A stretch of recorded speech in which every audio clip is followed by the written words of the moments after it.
Excluded from my sister's wedding, I went on vacation. When the wedding fell apart, my whole family frantically tried to reach me. Before watching the video, right where you are watching it in the comments, subscribe and like so that more people can watch this video. Enjoy. I couldn't stop shaking the night the email came. My name's Daniel, 32 years old, male, and apparently I wasn't just uninvited from my sister's wedding, I was erased from it. Emily, my sister, is 29. Growing up, she was my partner in crime. We built blanket forts together, pulled all-nighters playing Mario Kart, even covered for each other when one of us snuck in past curfew. I thought she'd be in my corner forever. But somewhere in her mid-20s, she changed. Emily started curating her life like it was an Instagram feed.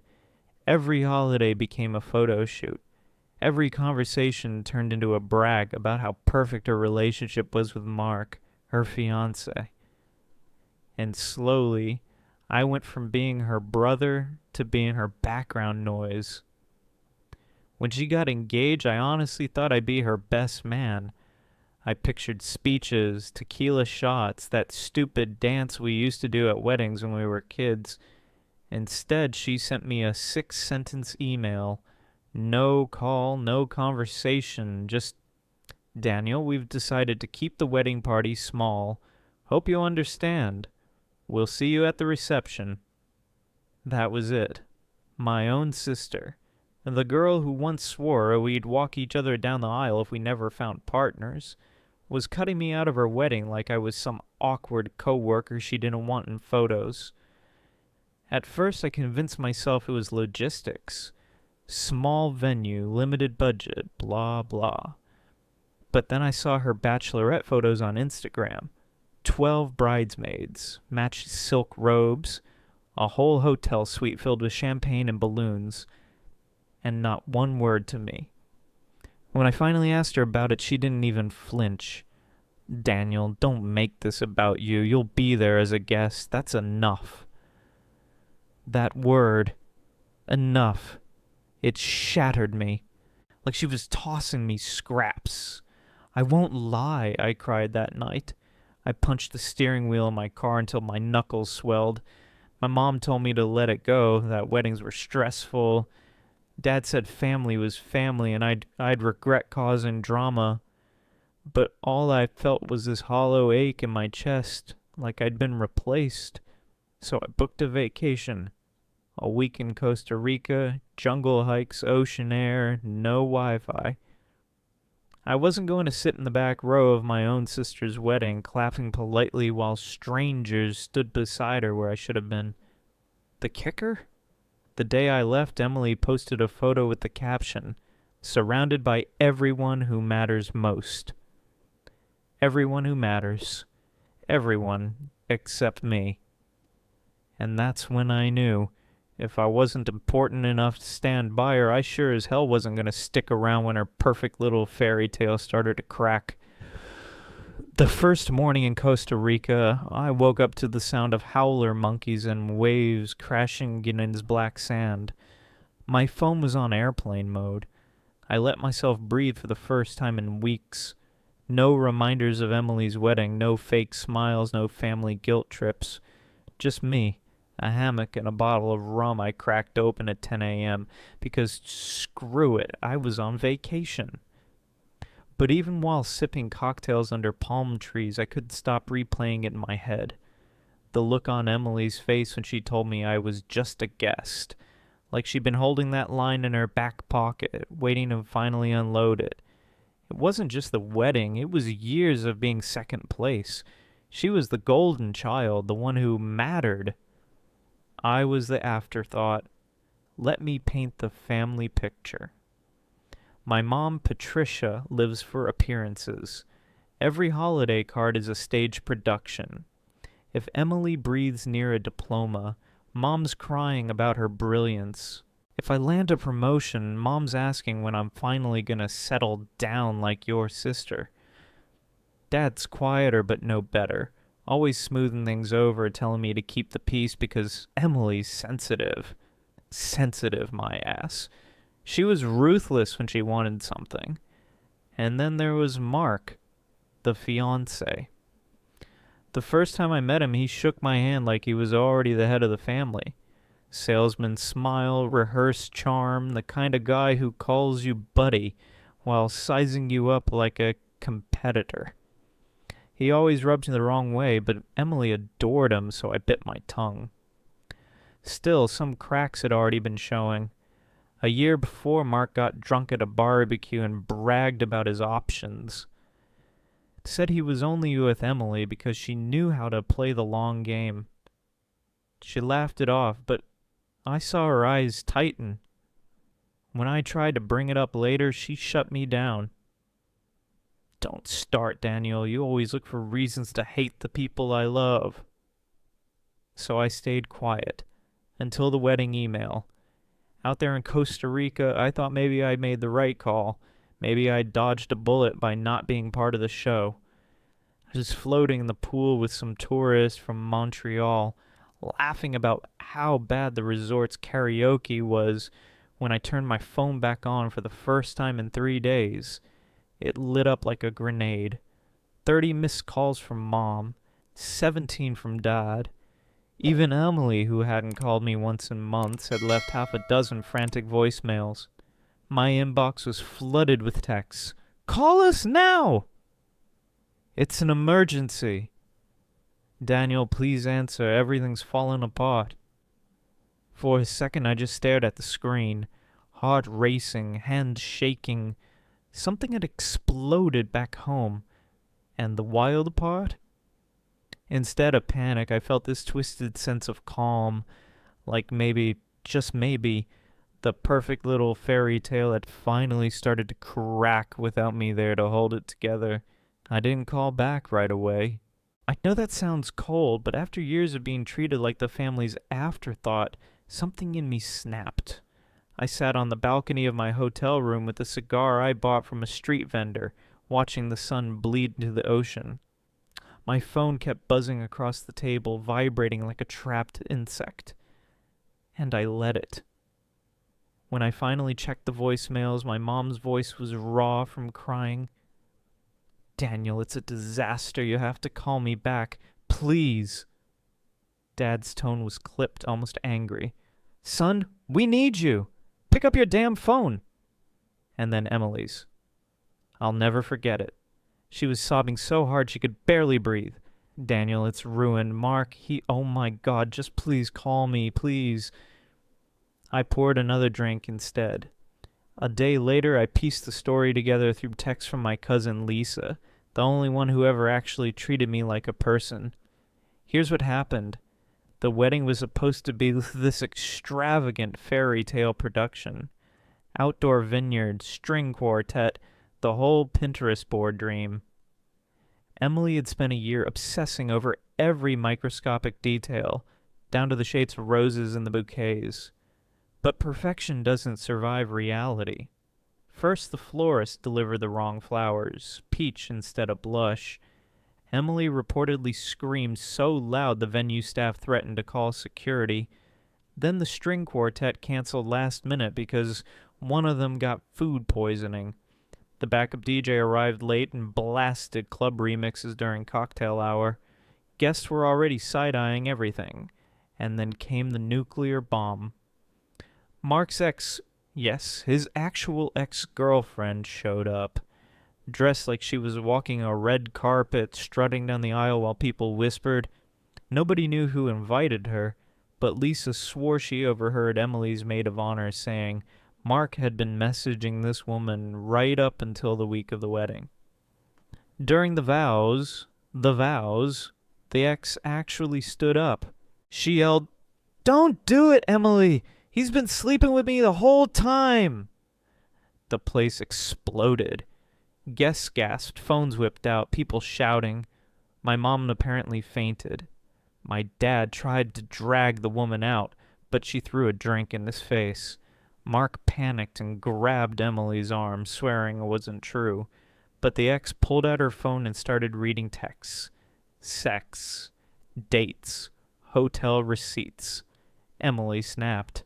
She tore the bouquet in half, hurled her veil at Mark, and started screaming. The reception never even happened. People were leaving before the cake was cut, whispering about what a circus it had turned into. Lisa's last text said, "Your sister locked herself in the bridal suite. Mark took off before the cops showed up. Everyone's looking for you." I sat there in Costa Rica, scrolling through those messages, listening to the waves crash. My whole family was drowning in chaos, and for once, they couldn't use me as a life raft. And God help me, it felt good. By day 4 in Costa Rica, I'd settled into this almost surreal calm. Morning hikes, afternoons with cold drinks, nights falling asleep to jungle sounds instead of anxiety. Meanwhile, my phone was a war zone. The texts had gone from panic to furious to downright desperate. "Mom, how could you abandon your family in our time of need?" "Dad, you need to come back right now. Emily needs her brother." Emily, "Daniel, please. I don't know what to do. I need you. You're the only one I can trust." That one almost got me. Almost. See, growing up, I was the fixer. When Emily broke curfew and Mom threatened to ground her, I took the blame. When she failed algebra, I stayed up tutoring her. When she wrecked Dad's car, sneaking off to a party, I was the one who helped cover it up. I was always the shield, the buffer. And I realized, this wedding disaster, they weren't reaching out because they loved me. They were reaching out because they needed me to clean up again. I ignored them, spent the day learning to surf, wiping out more than actually writing, but laughing my ass off anyway. Felt like I was 15 again before life got heavy. That night, though, my cousin Lisa sent me a video. "Thought you wanted to see this," her text read. It was chaos. Someone had filmed Emily in her ruined wedding dress, mascara streaked down her face, screaming at Mark in the parking lot. Guests were scattering like pigeons. Mark was shouting back, drunk, slurring about how Emily was too uptight to satisfy him. Then he threw a chair. It smashed into someone's car window, glass shattering everywhere. People screamed. Someone called the cops. The clip ended with Emily collapsing against the hood of a car, sobbing while Mom tried to cover her with a shawl. My stomach twisted. For a second, guilt flooded me. Maybe I should have been there. Maybe she really did need me. Then I remembered the email. "You'll be there as a guest. That's enough." Enough. I closed the video, turned my phone face down, and went back to my drink. The irony was delicious, though. I'd spent my whole life being told I wasn't enough. And now, when their world was crumbling, I was suddenly the missing piece. And I wasn't giving it to them. Update. So, yeah, I didn't expect this to blow up the way it did. I turned my phone back on after a day of snorkeling and found like 100 Reddit notifications. Y'all are wild. Some of you were like, "Daniel, you're a king. Stay in Costa Rica forever." Others were DMing me with straight-up unhinged revenge plans. One guy told me to crash the honeymoon dressed as a mariachi. Tempting, but I'll pass. A bunch of you said what I already knew in my gut. They don't actually want me. They just want me to fix their mess. That comment hit me like a slap, because that's been my whole life, hasn't it? I'm not the son they brag about or the sibling they praise. I'm the cleanup crew, the scapegoat, and the second I step off that hamster wheel, they realize how useless they are without me. Anyway, let me tell you what happened next, because this is where it gets juicy. By the time the wedding imploded, the story had already hit Facebook. Someone uploaded the parking lot fight, and within hours it was being reshared all over town. Mark got arrested for public intoxication and property damage. Emily? She went full meltdown, deleted all her wedding photos, unfollowed half the bridal party, then posted this cryptic black square with the caption, "Sometimes the people you trust the most are the ones who ruin you." The family, of course, panicked. Not because Emily was heartbroken, oh no. They panicked because of the embarrassment. Mom texted me at least 50 times begging me to come back and help us with damage control. She actually wrote, "You've always been good at calming Emily down. She'll listen to you." That one made me laugh so hard I nearly choked on my drink. She didn't want me at the wedding, but now I'm the crisis manager? Here's where the revenge started forming in my head. See, Emily was obsessed with appearances. Every milestone into her life had to look flawless on social media. And now her perfect wedding was a viral train wreck. She wanted me to come home, hold her hand, spin the narrative, protect her image. So I decided to do the opposite. I uploaded a photo of myself on the beach, sunglasses on, drink in hand, captioned, "Best decision I ever made? Not being at that wedding. Pura vida." No names, no context, but everyone knew. Within hours, cousins, family, friends, even some of Emily's bridesmaids were liking and commenting. Legend. Smart move. You dodged a bullet, bro. Emily saw it. Oh, she saw it. The next voicemail I got from her wasn't tears. It was rage. "You think this is funny? You're making me look like a joke. You've always been jealous of me, Daniel. Don't you dare act like you're better than me." Then she started screaming so loud the voicemail cut out. And for the first time in my life, I didn't feel small. I felt powerful. Emily's rage voicemails kept coming, screeching, incoherent, full of that shrill tone she used to get as a kid when Mom wouldn't buy her the glitter Barbie. Except now it was, "You ruined me, Daniel. Do you even understand what people are saying about me?" Oh, I understood. I was watching it unfold in real time. Because here's the thing. I wasn't just sipping drinks on the beach. I was listening. Screenshots from family friends, bridesmaids, even some of Mark's coworkers started sliding into my DMs. People couldn't stop gossiping about the implosion of the perfect wedding. Mark was a cheater. Emily was a fool. The families were fighting in the parking lot. It was like a soap opera that half the town had front row seats to. And my photo, the one of me lounging on the beach with a caption about dodging the wedding, that had become the meme. Someone even photoshopped me onto the vineyard steps with sunglasses and a margarita while chaos erupted around me. That's when the revenge idea clicked. Emily's entire identity was curated to perfection. Her boss babe posts, her fairy tale love story, her meticulously staged photos, and now her own brother was the calm, unbothered star of the narrative while she was the screaming disaster. So I leaned in. Every day I posted another update from Costa Rica. Hiking a volcano with the caption, "Healthy relationships or toxic weddings." Ziplining with cutting ties never felt so good. Even a photo of a monkey stealing my snack. At least this guy doesn't lie about who he's sleeping with. Petty? Absolutely. But every post got traction. Friends, co-workers, even distant relatives were hyping me up. I wasn't just the forgotten brother anymore. I was the guy who saw it coming, who chose peace over chaos. Meanwhile, Emily was spiraling. She tried to clap back with her own posts, cryptic black and white selfies with captions like, "Some people will do anything for attention," but no one bought it.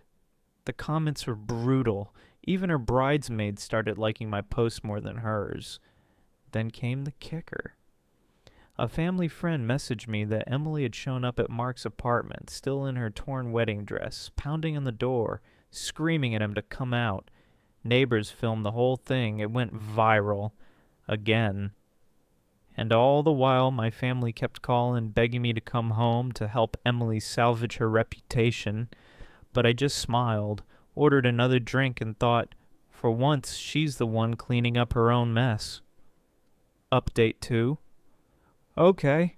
So apparently, my sister's meltdown has gone full viral. Like people on TikTok are stitching the video of her pounding on Mark's apartment door in that ripped wedding dress. I saw one where someone edited it with dramatic opera music and slow motion.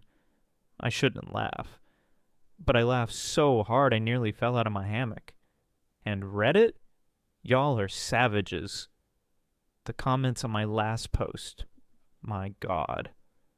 One person wrote, Daniel didn't skip the wedding skipped Daniel.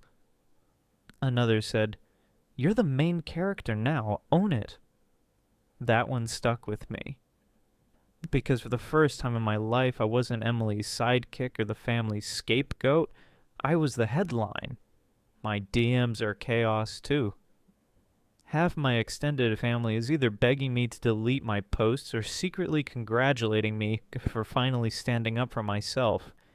Even one of Emily's bridesmaids, someone who used to treat me like wallpaper, sent me a message. Honestly, you dodged a bullet.